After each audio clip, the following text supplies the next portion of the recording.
Hi everybody, so we're going to do some more derivatives now involving chain rule, and we're also going to throw into the mix a quotient. So this problem is going to involve both the quotient and the chain rule. So just recapping, I still have written up here, the chain rule in simple terms is derivative of the outside, leave the inside the same, times the derivative of the inside. Also for review, let's talk about the quotient rule. Again, in simple terms, that was low d high minus high d low over low squared. Okay, so we're going to mix these two together. Looking at the example, you see that we have a quotient, obviously two things divided. Okay, so we're going to look at this, the problem as a whole, as a quotient. So we are going to approach this using a quotient rule. Now within that quotient rule, we're going to have to also use the chain rule. So you'll see what that looks like here in a moment.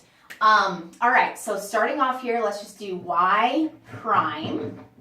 All right, quotient rule says low derivative of high. So low 5x squared derivative of high. Now the derivative of the top, here's your chain rule, because up top we have an inside expression and an outside function or outside power going on. So chain rule talks about inside and outside. When you have something on the inside and something on the outside, that's a chain rule.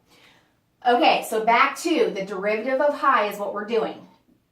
The derivative of the top, the 3, we start on the outside. The 3 is going to come down in front.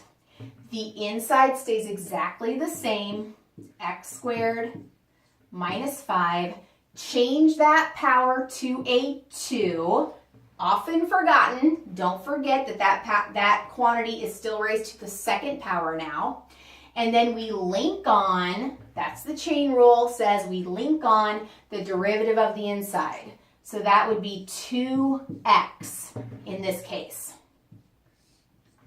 So what was that again? That was just the low d high, low derivative of high. And the derivative of high required the chain rule.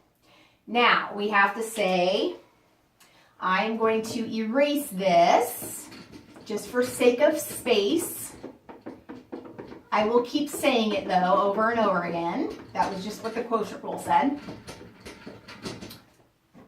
So again, this was low d high minus high d low. So keep high the same, x squared minus 5 quantity cubed derivative of low, which is going to be 10x.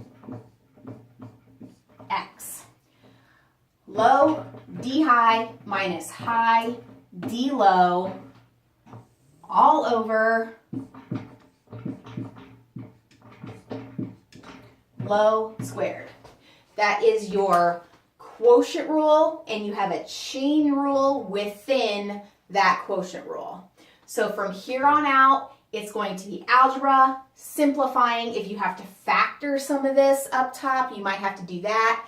Plugging in a number for x, find the slope of the tangent line, find the equation of the tangent line, all those things you do with a derivative. But this video, I just wanted to focus on chain rule mixed in with a quotient rule, okay? So that's how you approach it. Talk yourself through it, take your time, and just make sure you really do the correct things at the correct time. Low d high minus high d low over low squared. If you have to use a chain rule in the mix, that's okay. Don't let it freak you out. Just take your time, and hopefully this helps. We'll keep on practicing. Keep coming back. Thanks.